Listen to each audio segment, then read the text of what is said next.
To vote against the thing like, we're the last group on earth to have discrimination against.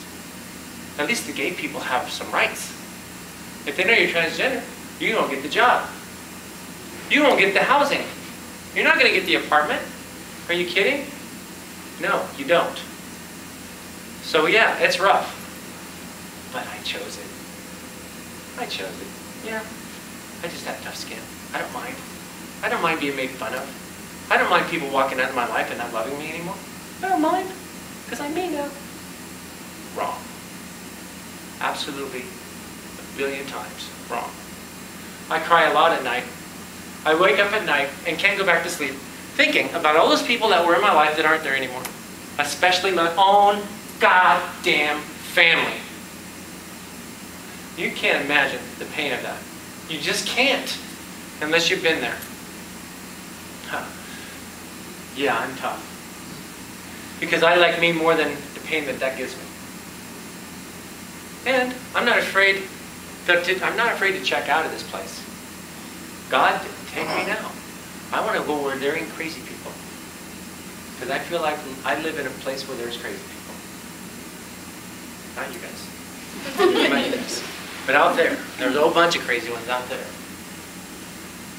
So, another question.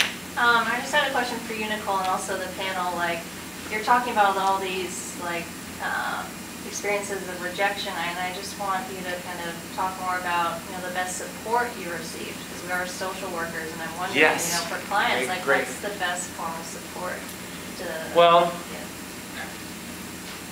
I can tell you that the people who have supported me see here. They don't see here. They just see here. They knew they liked the person before, and they couldn't imagine not liking the person now. Because I didn't change anything. I just changed the cover. That's all. Like I said, if you put a wall up and we started talking, and you didn't know I did this, you'd think it was me. Another person, still.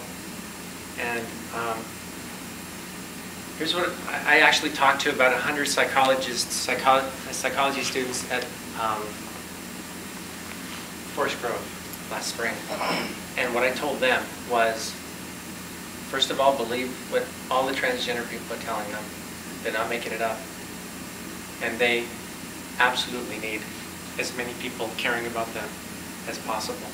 Being in their corner for any way that they can be, whether it's a vote, or a hug, or an hello, or anything like that.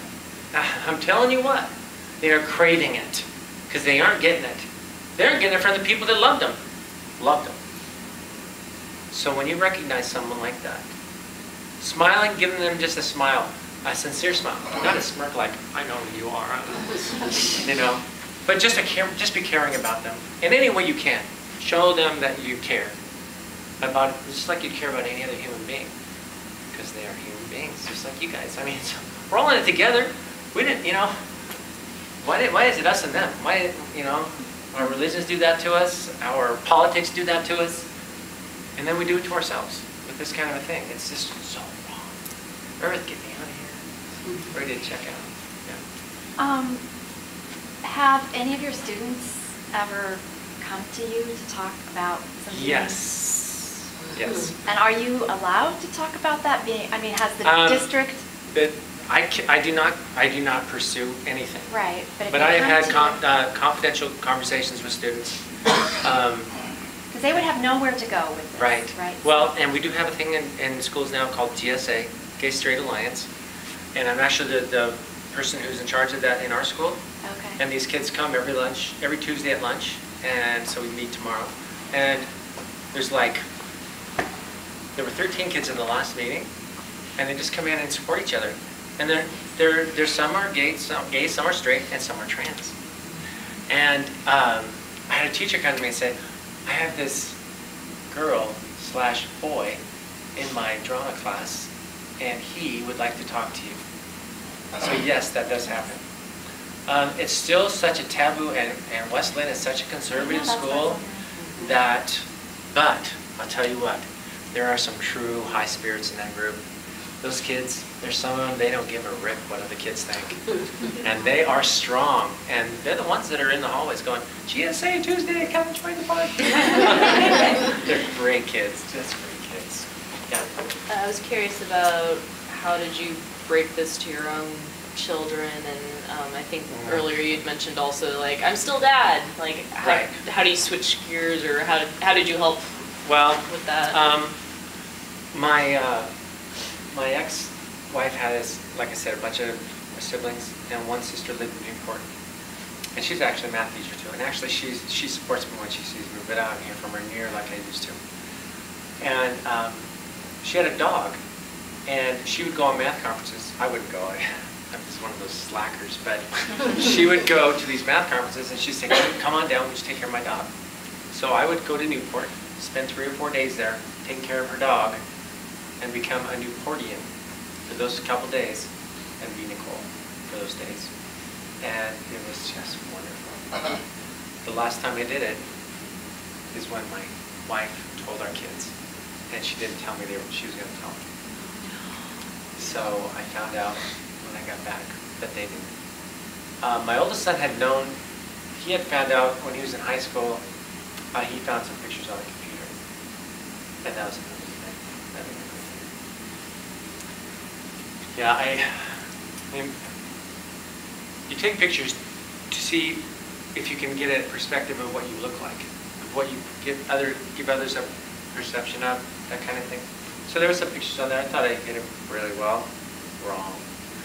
So he was on the computer one night. He worked at a movie theater, came home, and was on the computer. Saw them. He went to bed. I didn't sleep at all that night. He got up at 6 o'clock in the morning. My wife was going to work. I got up and made her coffee. We were both sitting reading the paper. Here comes Brian down the stairs. "Mom, I need to tell you something." And I'm thinking, what do you do? Is something wrong with him? She comes back a couple minutes later. "You need to go talk to your son. He found pictures." I thought, oh my God, no. So we talked, and Kim was very supportive of that. She recognized a long time ago that I was not choosing what was happening to me. And so my son was a wreck, though. He's the same one who's still a wreck about it. And this is 10 years later. So I wrote him a long letter. I went to, actually, we had a meeting that night at the Canyon Pearl. Came back and wrote him this letter, and he had read it, and he gave me a big hug and said it's okay. And that's how that ended for the brief time that we were together then. But he struggled, and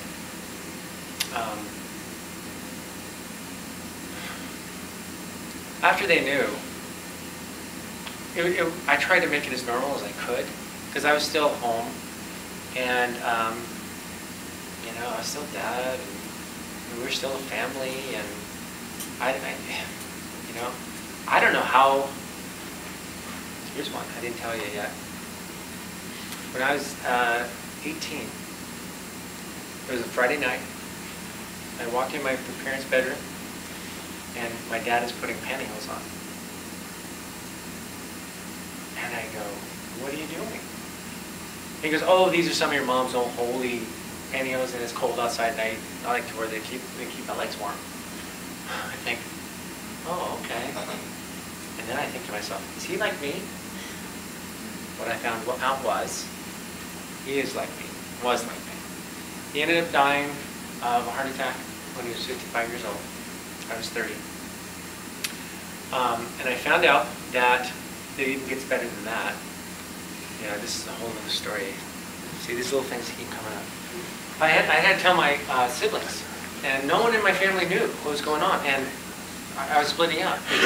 My 28-year marriage was splitting up. So my sister that lived downstate in Sublimity, I knew that she could, of any of my family, she would accept me, no matter what. She had always been like that all her life. And so I said, it was a high school golf tournament. I go, "Teresa, I need to talk to you after this tournament. Can we talk?" "Yeah." So we went out to the parking lot. First thing she said to me was, "You and Kim aren't breaking up, are you?" I thought, wow. I said, "It's even weirder than